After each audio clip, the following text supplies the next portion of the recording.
இலங்கை உழுக்கப் போகும் மற்றுமொரு பேராபத்து எச்சரிக்கும் பேராசிரியர் நா. பிரதீபராஜா. வெள்ள அனர்த்த நிவாரணத்திற்காக வடக்குக்கு 1092 மில்லியன் ஒதுக்கீடு. டிட்பா புயலால் 3 லட்சம் சிறுவர்கள் பாதிப்பு. அரசாங்கத்தை வீழ்த்த முடியாது, மக்கள் எம்முடன் உள்ளார்கள், விமல் ரத்நாயக்க தெரிவிப்பு. அனர்த்தம் தொடர்பில் முன்கூட்டியே அறிவிக்கப்படவில்லை, ஆதாரத்தை காட்டுமாறு சவால் விடுக்கும் அமைச்சர். கலாஓயாவின் நீர்மட்டம் அதிகரிப்பு, மக்களுக்கு விடுக்கப்பட்டுள்ள எச்சரிக்கை. இருளில் மூழ்கியுள்ள லட்சக்கணக்கான வீடுகள், அமைச்சர் வெளியிட்ட அறிவிப்பு. ரீபில்டிங் ஸ்ரீலங்கா, 19,000 இலங்கையர்கள் நிதி பங்களிப்பு. 159 பேரும் தோற்றாலும் ஜனாதிபதி அனுர தோற்கக்கூடாது, ஹரின் பெர்னாண்டோ கருத்து. யாழ் திருநெல்வேலி சந்தை அருகில் இளைஞன் வெட்டி கொலை, கொலையாளிகளுக்கு உதவிய கார் கைப்பற்றல். வடமாகாணத்தின் பல வீதிகள் வழமைக்கு. யாழில் விவசாயிகளின் பிள்ளைகளுக்கு 20,000 ரூபாய் புலமை பரிசில். டிட்பா புயல் காரணமாக 2,70,000 மேற்பட்ட சிறுவர்கள் பாதிக்கப்பட்டுள்ளதாக யுனிசெப் நிறுவனம் தெரிவித்துள்ளது. புயலினால் சிறுவர்களுக்கு ஏற்பட்டுள்ள பாதிப்புகள் குறித்து ஆழ்ந்த கவலை அடைவதாக யுனிசெப் அமைப்பின் இலங்கைக்கான பிரதிநிதி எம்மா பிரிகாம் சுட்டிக்காட்டியுள்ளார். இலங்கை அரசாங்கத்துடன் இணைந்து சிறுவர்களுக்கு தேவையான அவசர உதவி சேவைகள் மற்றும் உயிர்காக்கும் சேவைகளை வழங்குவதற்கு தேவையான நடவடிக்கைகளை யுனிசெப் நிறுவனம் முன்னெடுத்து வருவதாக தெரிவிக்கப்பட்டுள்ளது. மேலும் கடுமையாக பாதிக்கப்பட்ட மாவட்டங்களில் உள்ள சிறுவர்கள் அவசரகால கல்வி பொதிகளை வழங்குவதற்கும் எதிர்பார்ப்பதாக யுனிசெப் நிறுவனம் குறிப்பிட்டுள்ளது. யாழ் மாவட்ட கமநல அபிவிருத்தி திணைக்களத்தின் புலமை பரிசில் நிதியத்தின் ஊடாக வருமானம் குறைந்த விவசாய குடும்பத்தைச் சேர்ந்த உயர்தரம் கற்கும் மாணவர்களுக்கு தலா 20,000 ரூபாய் வீதம் புலமை பரிசில் வழங்க நடவடிக்கை மேற்கொள்ளப்பட்டுள்ளது.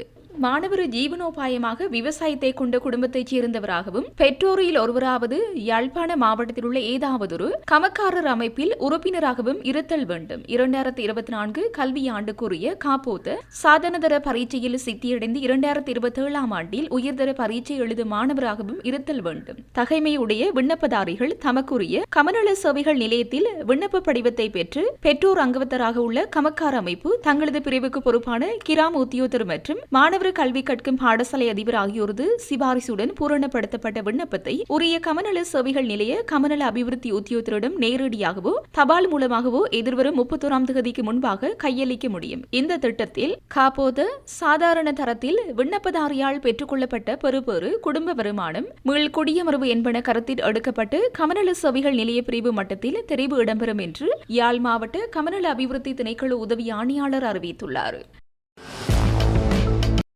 டிட்பா புயல் வெள்ள அனர்த்தத்தால் பாதிக்கப்பட்ட வடக்கு மாகாணத்திற்கு சுமார் 1,972 மில்லியன் ரூபாய் அனர்த்த நிதி ஒதுக்கப்பட்டுள்ளதாக அமைச்சர் ராமலிங்கம் சந்திரசேகர் தெரிவித்தார். அவர் மேலும் தெரிவிக்கையில், நாட்டின் ஜனாதிபதி என்ற வகையில் அனுரகுமார திசாநாயக்க பாதிக்கப்பட்ட மக்களின் இயல்பு வாழ்க்கையை மீள கட்டியமைப்பதற்கு அனர்த்த நிவாரண பணிக்காக சுமார் 10,290 மில்லியன் ரூபாய்களை முதற்கட்டமாக முழு நாட்டுக்கும் ஒதுக்கியுள்ளார். வடக்கு மாகாணத்தை பொறுத்தவரையில் அதிக பாதிப்புக்குள்ளான மன்னார் மாவட்டத்திற்கு விசேடமாக 954 மில்லியன், யாழ் மாவட்டத்திற்கு 365 மில்லியனும், கிளிநொச்சி மாவட்டத்திற்கு 206 மில்லியனும், முல்லைத்தீவு மாவட்டத்திற்கு 196 மில்லியனும் மற்றும் வவுனியா மாவட்டத்திற்கு 158 மில்லியனும் ஒதுக்கப்பட்டுள்ளது. ஒதுக்கப்பட்ட நிதிகள் சகல மாவட்ட செயலாளர்களின் கண்காணிப்பில் பாதிப்புக்குள்ளான தரவுகளின் அடிப்படையில் பிரதேச செயலகங்கள் ரீதியாக பங்கீட்டு வழங்கப்படும். வடமாகாணத்தை பொறுத்தவரையில் மிகவும் பாதிக்கப்பட்ட மாவட்டமாக மன்னார் மாவட்டம் விளங்குகின்ற நிலையில் 954 மில்லியன் ரூபாய் ஒதுக்கப்பட்டுள்ளது. அது மட்டுமல்லாது மாகாண சபைகளுக்கும் விசேடமாக அனர்த்த நிவாரண நிதியை பெற்றுக் கொடுப்பதற்கான கோரிக்கைகள் ஜனாதிபதியிடம் சமர்ப்பிக்கப்பட்டுள்ள நிலையில் அதனூடாக பெறப்படுகின்ற நிதிகளும் பயனுள்ள வகையில் பங்கீடு செய்வதற்கு தயாராக இருக்கின்றோம். வடக்கு மாகாணத்தை பொறுத்தவரையில் உயிரிழப்புகள் குறைவாக காணப்பட்டாலும் மக்களின் இயல்பு வாழ்க்கை பாதிக்கப்பட்டுள்ளது. விவசாயம் மற்றும் பண்ணை வளர்ப்பு அதிகமாக பாதிப்புகள் எதிர்நோக்கியுள்ளதாக அறிய கிடைக்கின்ற நிலையில் அதன் முழுமையான புள்ளி விவரங்கள் இறுதி செய்யப்படவில்லை. மன்னார் மாவட்டத்தில் மட்டும் சுமார் 15,000 கால்நடைகள் இறந்திருக்கலாம் என எதிர்வு கூறப்படும் நிலையில் முல்லைத்தீவு மற்றும் கிளிநொச்சி மாவட்டங்களின் தரவுகள் இறுதி செய்யப்படவில்லை. நாடு பொருளாதார நெருக்கடியில் இருந்து மீண்டு வரும் நிலையில் ஏற்பட்ட இயற்கை அனர்த்தம் அரசாங்கத்திற்கு சவாலான விடயமாக இருந்தாலும் பாதிக்கப்பட்ட மக்களை மீட்டெடுப்பதற்கு அரசாங்கம் எந்த சவாலையும் ஏற்க தயாராக இருக்கின்றது என அவர் தெரிவித்தார். கலாஓயாவின் 2 வான்கதவுகளும் இன்று 9 மணியளவில் 4 அடி வீதம் திறக்கப்பட்டுள்ளன. நீர்மட்டம் அதிகரித்தமையே இதற்கு காரணம் என நீர்ப்பாசன திணைக்களம் தெரிவித்துள்ளது. இதனால் கலாஓயாவை அண்மித்த தாழ்நில பகுதிகளில் வசிப்போர் அவதானத்துடன் இருக்குமாறு அறிவுறுத்தப்பட்டுள்ளனர். இலங்கை மிக கிட்டிய காலத்தில் மிக பெரிய அளவிலான புவிநடுக்க வாய்ப்பையும் கொண்டுள்ளது என்று யாழ்ப்பாண பல்கலைக்கழக புவியியல் துறையின் தலைவரும் வானிலை ஆய்வாளருமான பேராசிரியர் நாகமுத்து பிரதீபராஜ தெரிவித்துள்ளார். தொடர்ந்தும் தெரிவித்த அவர், இலங்கை கண்மித்த கவச தகடுகளில் மிகச்சிறிய அளவிலான நிலநடுக்கங்கள் இடம்பெற்றுக் கொண்டே வருகின்றன. மிகச்சிறிய அளவில் அதிக அளவில் இடம்பெறும் நிலநடுக்கங்கள் பாரிய அளவில் ஏற்பட்டு பாதிப்பை ஏற்படுத்தும். அது தொடர்பில் இனி கவனம் செலுத்த வேண்டும். டிட்வா புயல் இலங்கையிலும் ஒரு நாள் நிலைத்திருந்தாலும் தற்போதைய உயிரிழப்பை விட 5 அல்லது 6 மடங்கு அதிகமான உயிரிழப்பை சந்தித்திருக்க வேண்டும். கடந்த 17ஆம் தேதி என்னுடைய முகநூலில் இந்த அனர்த்தம் தொடர்பில் பதிவொன்றை இட்டேன். அதனைத் தொடர்ந்து வடமாகாணத்தில் ஒரு கலந்துரையாடல் இடம்பெற்றது. ஆனால் வளிமண்டலவியல் திணைக்களம் ஏனைய மாகாணங்களில் இந்த விடயங்கள் தொடர்பில் ஒரு விழிப்புணர்வை ஏற்படுத்தி இருக்க வேண்டும். இதனை வளிமண்டலவியல் திணைக்களம் ஒரு படிப்பினையாக கொண்டு இனிவரும் அனர்த்தங்களில் செயற்பட வேண்டும் என்று தெரிவித்தார்.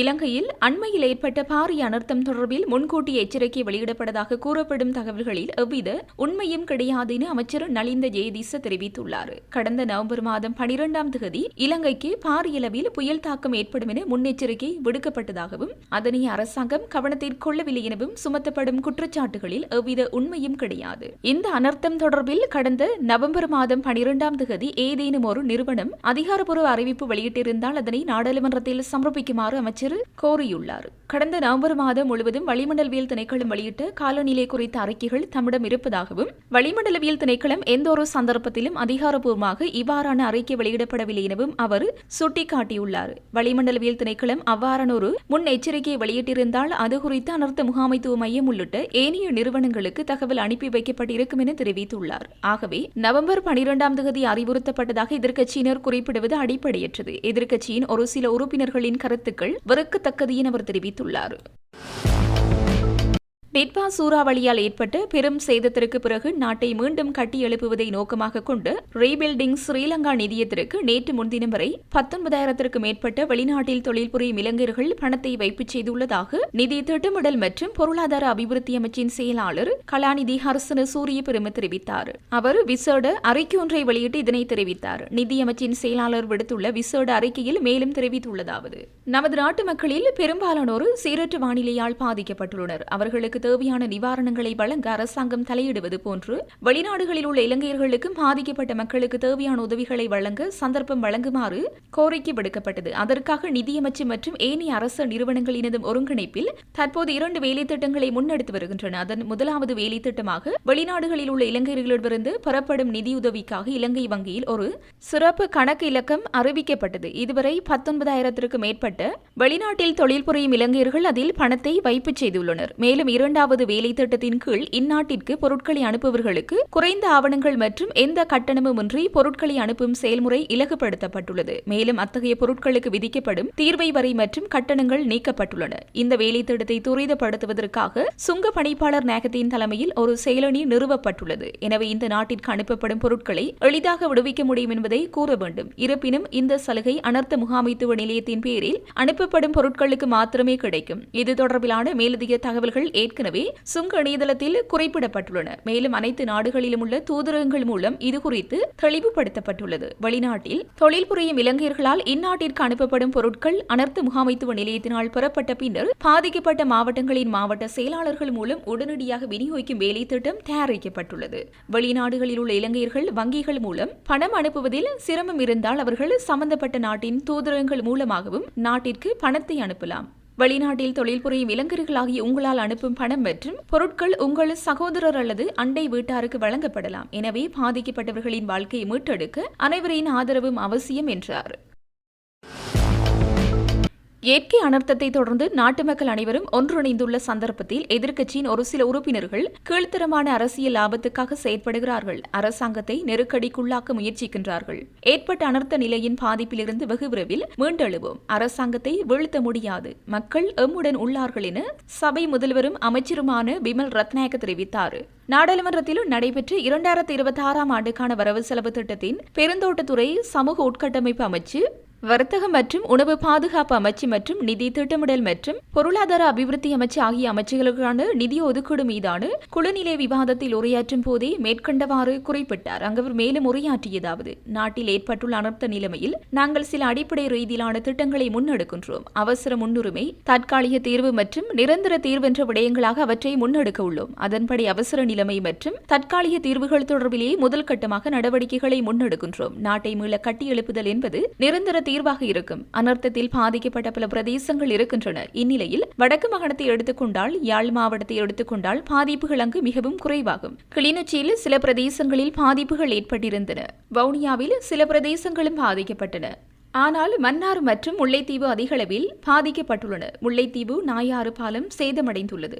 டிசம்பர் 15ஆம் தேதிக்கு முன்னர் அதனை சீரமைக்கும் பணிகளை முன்னெடுப்போம். எமது தன்னார்வ குழு உள்ளிட்ட சகல தரப்பினரும் வடக்கில் சுத்தம் செய்யும் பணிகளில் ஈடுபடுகின்றனர். அரசாங்கம் அவசர வேலை திட்டத்தில் பல்வேறு நடவடிக்கைகளை ஆரம்பித்துள்ளது. வீடுகளை சுத்தம் செய்வதற்காக 20,000 ரூபாய் கொடுப்பனவு வழங்குகின்றது. பாதிக்கப்பட்ட பாடசாலை மாணவர்களுக்கும் 20,000 ரூபாய் வழங்க நடவடிக்கை எடுக்கப்பட்டுள்ளது. மக்கள் எப்போது முகாம்களில் தங்கியிருப்பதற்கு விரும்புவதில்லை. கட்டட ஆய்வுக்குழுவினர் அவர்கள் வீடுகளுக்கு திரும்ப முடியும் என்பதனை உறுதிப்படுத்த வேண்டும். தற்போதைய நிலைமையில் போக்குவரத்து வீதிகள் மற்றும் தொலைத்தொடர்புகளை உறுதிப்படுத்த வேண்டும். அதற்கு தேவையான வேலை திட்டங்கள் முன்னெடுக்கப்படுகின்றன. தற்போது இலங்கை போக்குவரத்து சபை மீள ஆரம்பிக்கப்பட்டு வருகின்றன. நாங்கள் முறையாக வேலை திட்டங்களை முன்னெடுக்கின்றோம். கஷ்டமான விடயங்களை முன்னெடுக்கின்றோம். எங்கள் முன்னால் அவரும் சரியானவராக அன்றி மக்கள் முன்னால் சரியானவர்களாக இருக்க வேண்டும். உள்ளூராட்சி தலைவர்கள் எங்களுக்கு நன்றாக உதவுகின்றனர். வடக்கிலும் பிரதேச சபை தலைவர்கள் உதவுகின்றனர். இந்த சவாலை எங்களால் வெற்றி கொள்ள முடியும். இயற்கை அனர்த்தத்தை தொடர்ந்து நாட்டு மக்கள் அனைவரும் ஒன்றிணைந்துள்ள சந்தர்ப்பத்தில் எதிர்க்கட்சியின் ஒரு சில உறுப்பினர்கள் கீழ்த்தரமான அரசியல் லாபத்திற்காக செயற்படுகிறார்கள். அரசாங்கத்தை நெருக்கடிக்குள்ளாக்க முயற்சிக்கின்றார்கள். ஏற்பட்ட அனர்த்த நிலைமையின் பாதிப்பிலிருந்து வெகு விரைவில் மீண்டெழுவோம். அரசாங்கத்தை வீழ்த்த முடியாது. மக்கள் எம்முடன் உள்ளார்கள் என்றார்.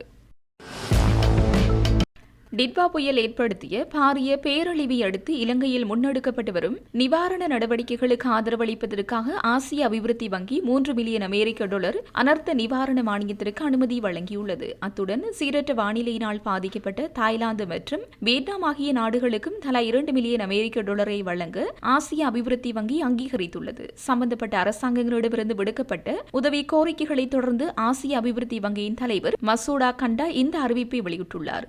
இந்த அழிவுகரமான அனர்த்தங்களால் ஏற்பட்ட துயரங்களை கண்டு நான் ஆழ்ந்த வருத்தமடைகின்றேன் என்று கூறிய கண்டா, உயிர்களை காப்பாற்றவும் சமூகங்களை மீண்டும் கட்டியெழுப்பவும் ஆசிய அபிவிருத்தி வங்கி உதவிகளை வழங்கும் என இலங்கை, தாய்லாந்து மற்றும் வியட்நாம் ஆகிய அரசாங்கங்களுக்கும் மக்களுக்கும் உறுதியளிப்பதாக தெரிவித்துள்ளார். இந்த மோசமான நிகழ்வுகளால் பாதிக்கப்பட்டவர்களுக்கு ஆறுதல் மற்றும் நம்பிக்கை வழங்க நாங்கள் குறித்த அரசாங்கத்துடன் இணைந்து விரைவாகவும் ஒத்துழைப்புடனும் செயல்படுவோம் என்றும் குறிப்பிட்டுள்ளார். இந்த மானியங்கள் அவசரகால மற்றும் மனிதாபிமான முயற்சிகளுக்கு ஆதரவளிக்கும். இயற்கை இடர்களால் ஏற்படும் பாரிய அனர்த்தங்களின் உடனடி பாதிப்புகளின் போது உயிர்காக்கும் நோக்கங்களுக்காக வளரும் உறுப்பு நாடுகளுக்கு விரைவான மானியங்களை வழங்கும் ஆசிய பசிபிக் அனர்த்த நிவாரண நிதியிலிருந்து இவை வழங்கப்படும். இலங்கை மற்றும் தென்கிழக்கு ஆசிய நாடுகளில் ஏற்பட்ட வெள்ளம் காரணமாக பாரிய உயிர் சேதங்களும் சொத்துக்கள் மற்றும் உட்கட்டமைப்புகளுக்கு பாரிய சேதங்களும் ஏற்பட்டுள்ளன.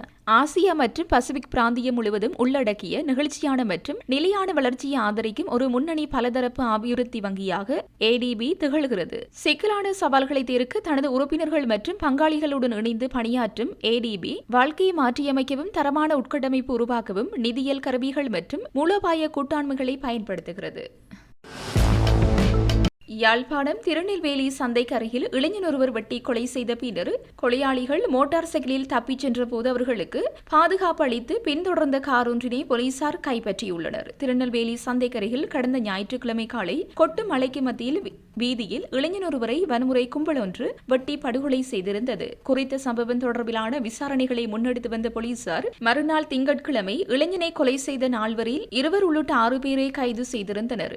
கைது செய்யப்பட்ட 6 பேரையும் நேற்று முன்தினம் யாழ் நீதவான் நீதிமன்றத்தில் ஆஜர்படுத்தி மேலதிக விசாரணைகளை முன்னெடுக்கவும் மேலும் சில சான்று பொருட்களை மீட்கவும் சந்தேக நபர்களை போலீஸ் தடுப்பு காவலில் வைத்து விசாரணைகளை முன்னெடுக்க அனுமதிக்குமாறும் மன்றில் போலீசார் விண்ணப்பம் செய்தனர். போலீசாரின் விண்ணப்பத்தை அடுத்து சந்தேக நபர்களை 24 மணித்தியாலும் போலீஸ் தடுப்பு காவலில் வைத்து விசாரணை செய்ய மன்றம் அனுமதி அளித்தது. இதனைத் தொடர்ந்து போலீசார் மேற்கொண்ட விசாரணையின் போது கொலையாளிகள் மோட்டார் சைக்கிளில் தப்பிச் செல்லும் போது எவரேனும் பின்தொடர்ந்தால் அவர்களிடமிருந்து கொலையாளிகள் உயிர்களை காப்பாற்றும் நோக்குடன் கொலையாளிகளுக்கு பாதுகாப்பு அளித்தவாறு கொலையாளிகளை பின்தொடர்ந்த கார் தொடர்பில் போலீசார் கண்டறிந்து குறித்த காரினை கைப்பற்றியுள்ளனர். இந்நிலையில் போலீசாருக்கு நீதிமன்றம் அனுமதித்த 24 மணி நேரம் நேற்றைய தினம் புதன்கிழமையுடன் நிறைவடைந்ததால் நேற்றைய தினம் சந்தேக நபர்கள் 6 பேரையும் மீண்டும் மன்றில் ஆஜர்படுத்திய போது 6 பேரையும் எதிர்வரும் 15ஆம் தேதி வரை விளக்கமறியலில் வைக்க நீதிமன்றம் உத்தரவிட்டது. இதேவேளை இளைஞனை கொலை செய்த நாள் வரையில் 2 பேரை கைது செய்யப்பட்டுள்ளதாகவும் ஏனைய 2 பேர் தலைமறைவாகியுள்ள நிலையில் அவர்களை கைது செய்வதற்கு துரித நடவடிக்கைகளை முன்னெடுத்துள்ளதாகவும் கொலையாளிகள் தப்பிச் செல்ல பாதுகாப்பு அளித்து சென்ற காரினை மீட்டுள்ள நிலையில் காரில் பயணித்தவர்கள் தொடர்பிலான விசாரணைகளை முன்னெடுத்து வருவதாக போலீசார் தெரிவித்துள்ளனர். சீரற்ற காலநிலை காரணமாக பெரிதும் பாதிக்கப்பட்டிருந்த வீதி அபிவிருத்தி அதிகார சபைக்கு சொந்தமான 7 பிரதான வீதிகள் தற்காலிகமாக சீரமைக்கப்பட்டு பொதுமக்களின் பாவனைக்காக திறந்துவிடப்பட்டுள்ளதாக வடமாகாண வீதி அபிவிருத்தி அதிகார சபையின் பணிப்பாளர் பொறியியலாளர் திருமதி அபிராமி வித்யாபரன் தெரிவித்துள்ளார். வடமாகாணத்தில் பேரிடரால் பாதிக்கப்பட்ட வீதிகளை பார்வையிட வடமாகாண ஆளுநர் நா. வேதநாயகன் மக்களின் இயல்பு வாழ்க்கையை விரைவாக மீட்டெடுக்கும் வகையில் சேதமடைந்த வீதிகளை தற்காலிகமாகவேனும் உடனடியாக சீரமைக்குமாறு விடுத்த பணிப்புரை அமைவாகவே இந்த துரித நடவடிக்கைகள் மேற்கொள்ளப்பட்டுள்ளன. இதற்கமைய அரசு திணைக்களங்கள், ராணுவம் மற்றும் உள்ளூராட்சி மன்றங்களின் ஒத்துழைப்புடன் பின்வரும் வீதிகள் மிக குறுகிய காலத்தில் புனரமைக்கப்பட்டுள்ளன. கண்டாவளை பிரதேச செயல பிரிவில் பண்ணை வீதி 400 மீட்டர் திருத்தப்படுகின்றது. முல்லைத்தீவு மாவட்டத்தில் வற்றாப்பளை, கேப்பாப்பிலவு, புதுக்குடியிருப்பு வீதியில் 25 மீட்டர் திருத்தப்பட்டுள்ளது. வவுனியா மாவட்டத்தில் பூவரசங்குளம், செட்டிக்குளம் வீதி 50 மீட்டர் திருத்தப்பட்டுள்ளது. மாந்தை மேற்கில் மாந்தை பரப்பு கடந்தான் வீதி 5 மீட்டர் திருத்தப்பட்டுள்ளது. கட்டாடு வயல் ராமன்குளம் வீதி 500 மீட்டர் திருத்தப்பட்டுள்ளது. மகளங்குளம் பள்ளமடு வீதி 40 மீட்டர் திருத்தப்பட்டு வருகின்றது. மேலும் முல்லைத்தீவு மாவட்டத்தில் பேரிடரால் நேற்று திடீரென சேதமடைந்த கட்சிலைமடு பேராறு பாலம் வடமாகாண வீதி அபிவிருத்தி அதிகார சபையினால் உடனடியாக திருத்தி அமைக்கப்பட்டு பொதுமக்களின் போக்குவரத்திற்காக மீண்டும் திறந்துவிடப்பட்டுள்ளது. வீதி அபிவிருத்தி திணைக்களத்திற்கு சொந்தமான ஏனைய வீதிகளிலும் ஏற்பட்டுள்ள சேதங்களை சீர் செய்யும் பணிகள் தொடர்ச்சியாக முன்னெடுக்கப்பட்டு வருவதாகவும் மக்களின் பாதுகாப்புக்கான போக்குவரத்தை உறுதி செய்ய அதிகார சபையின் அர்ப்பணிப்புடன் செயற்பட்டு வருவதாகவும் பணிப்பாளர் மேலும் குறிப்பிட்டார். சீரற்ற வானிலை காரணமாக இதுவரை 1,32,200 மேற்பட்ட மின் விநியோகம் தடைப்பட்டுள்ளதாக மின்சக்தி மற்றும் எரிசக்தி அமைச்சர் குமார ஜெயக்கொடி தெரிவித்துள்ளார். பேரிடர் சூழ்நிலை காரணமாக ஏற்பட்ட மின்வெட்டு குறித்து நாடாளுமன்றத்தில் நேற்று உரையாற்றும் போது அமைச்சர் இவ்வாறு கூறியுள்ளார். இதேவேளை அனர்த்த சூழ்நிலையில் கடுமையாக சேதமடைந்த ரண்டம்பே, மகியங்கனை, போவதென்ன, உக்குவெல மற்றும் ஹபரன் ஆகிய இடங்களில் உள்ள பிரதான மின் விநியோக அமைப்புகளுக்கு பதிலாக தற்காலிக மின் கோபுரங்கள் அமைக்கப்படும் என்றும் இம்மாதம் 10ஆம் தேதிக்குள் அந்த பகுதி மக்களுக்கு மின்சாரம் வழங்கப்படும் என்றும் அமைச்சர் தெரிவித்துள்ளார். மின் அமைப்பில் உள்ள பல பிரதான மின் விநியோக அமைப்புகள் கடுமையாக சேதமடைந்துள்ளதால் அம்பாறை, மகியங்கனை, வவுனியா மற்றும் பிற பகுதிகளில் உள்ள மக்களுக்கு மின்சாரம் முற்றிலுமாக துண்டிக்கப்பட்டுள்ளதாக கூறியுள்ளார். அதன்படி தற்காலிகமாக மின் கோபுரங்கள் மற்றும் மாற்று முறைகளை பயன்படுத்தி அந்த பகுதிகளுக்கு மின்சாரம் வழங்கப்படும் என்றும் அமைச்சர் உறுதியளித்துள்ளார். அனர்த்த நிலைமை காரணமாக இதுவரை 1,32,200 மேற்பட்ட மின் விநியோகம் தடைப்பட்டுள்ளதாகவும் இவற்றில் 62,448 மின் இணைப்புகள் தற்போது மீண்டும் வழங்கப்பட்டுள்ளதாகவும் அமைச்சர் சுட்டிக்காட்டினார். பேரிடர் சூழ்நிலை காரணமாக ஏற்பட்ட மின்வெட்டு குறித்து வட்டுவாகல் பாலம் தற்காலிக புனரமைப்பு நிறைவு பெற்று நேற்றிரவிலிருந்து அனைத்து வாகனங்களும் பயணிக்க வழிவகை செய்யப்பட்டுள்ளது. பரந்தன் புதுக்குடியிருப்பு ஊடான முல்லைத்தீவு A35 வீதி 2ஆக பிளவுபட்டிருந்ததால் போக்குவரத்து முற்றிலும் தடைப்பட்டுள்ளதனை சீர் செய்யும் பணி இரவு பகலாக இடம்பெற்றிருந்தது. அண்மைய நாட்களாக பெய்த பலத்த மழையால் நீர்மட்டமானது உயர்வடைந்தமையால் பரந்தன் புதுக்குடியிருப்பு ஊடான முல்லைத்தீவு A35 வட்டுவாகல் பாலம் 2 துண்டுகளாக பிளவடைந்து நீர் பாய்ந்திருந்தது. இதனால் குறித்த வீதியூடான போக்குவரத்து முற்றிலும் தடைப்பட்டிருந்தது. எனவே தேவை நிமித்தம் முல்லைத்தீவிற்கு பயணம் செய்வோர் புதுக்குடியிருப்பு கேப்பாப்புலவு வழியான மாற்று வழியினை பயன்படுத்துமாறு அனர்த்த முகாமைத்துவ நிலையம் அறிவுறுத்தல் வழங்கப்பட்டிருந்த நிலையில் தொடர்ச்சியாக இரவு பகலாக வேலைகள் இடம்பெற்று வட்டுவாகல் பாலமூடான போக்குவரத்து நேற்றிரவு 9:45 மணியளவிலிருந்து வட்டுவாகல் பாலமூடான போக்குவரத்தினை மேற்கொள்ள வழிவகை செய்யப்பட்டு வாகனங்கள் போக்குவரத்தினை மேற்கொண்டு வருவதனை அவதானிக்கக்கூடியதாக உள்ளது. அரசாங்கத்தின் 159 பாராளுமன்ற உறுப்பினர்களும் தோல்வியடைந்தாலும் ஜனாதிபதி அனுருகுமார திசாநாயக்க தோல்வியடைந்துவிடக்கூடாது என ஐக்கிய தேசிய கட்சியின் பிரதி பொதுச் செயலாளர் ஹரின் பெர்னாண்டோ தெரிவித்தார். கொழும்பில் நேற்று இடம்பெற்ற ஊடகவியலாளர் மாநாட்டில் இதனை தெரிவித்த அவர் மேலும் குறிப்பிடுகையில், வெள்ளத்தால் பாதிக்கப்பட்ட மக்களின் வீடுகளை சுத்தம் செய்வதில் கவனம் செலுத்துவதற்காக கட்சி தலைமையகமான சிறைகொத்தாவை சுத்தம் செய்வதற்கான ஆரம்ப திட்டங்கள் தற்காலிகமாக ஒத்திவைக்கப்பட்டுள்ளன. நாட்டின் பிரச்சினை நாம் நினைத்ததை விட மிகவும் ஆழமானதாக உள்ளது. எனவே இப்போதைக்கு கிறிஸ்துமஸ் நிகழ்வுகளும் ஒத்திவைக்கப்படுகின்றன. தேவையற்ற செலவுகளை குறைத்து அவசரகால சூழ்நிலையில் மக்களுக்கு உதவுவதற்காக தயாராக இருக்கின்றோம். தேசிய நெருக்கடி நேரத்தில் சமூக ஊடகங்களுக்கு அவசரகால சட்டத்தை பயன்படுத்துமாறு சுனில் வட்டகள முன்வைத்த ஆலோசனையை கடுமையாக விமர்சிக்கின்றோம். அது அரசாங்கத்தின் 159 பாராளுமன்ற உறுப்பினர்களின் தோல்வி என்பதற்கு சான்றாகும். அனைத்து அரசியல்வாதிகளும் இந்த முக்கியமான தருணத்தில் பிளவுபட்டு சண்டையிடுவதை நிறுத்திவிட்டு அனைவரும் ஒன்றிணைந்தால் பொதுமக்களுடன் ஒற்றுமையுடன் மீண்டெழுவர். நாட்டை மீள கட்டியெழுப்புவதற்காக முன்னாள் ஜனாதிபதிகளான ரணில் விக்ரமசிங்க மற்றும் மஹிந்த ராஜபக்ச ஆகியோரும் நடவடிக்கை எடுத்து வருகின்றனர். இந்த சந்தர்ப்பத்தில் அரசாங்கத்தின் 159 பாராளுமன்ற உறுப்பினர்களும் தோல்வியடைந்தாலும் ஜனாதிபதி அனுரகுமார திசாநாயக்கு தோல்வியடைந்து விடக்கூடாது. அவர் தோல்வியடையும் பட்சத்தில் அரசியல் மீதான பொதுமக்களின் நம்பிக்கை பூஜ்ய நிலையை அடைந்துவிடும். வாக்களித்த மக்களின் நம்பிக்கையை காப்பாற்றுவதற்காக வேணும் அனுர தோல்வியடைந்து விடக்கூடாது என்றார்.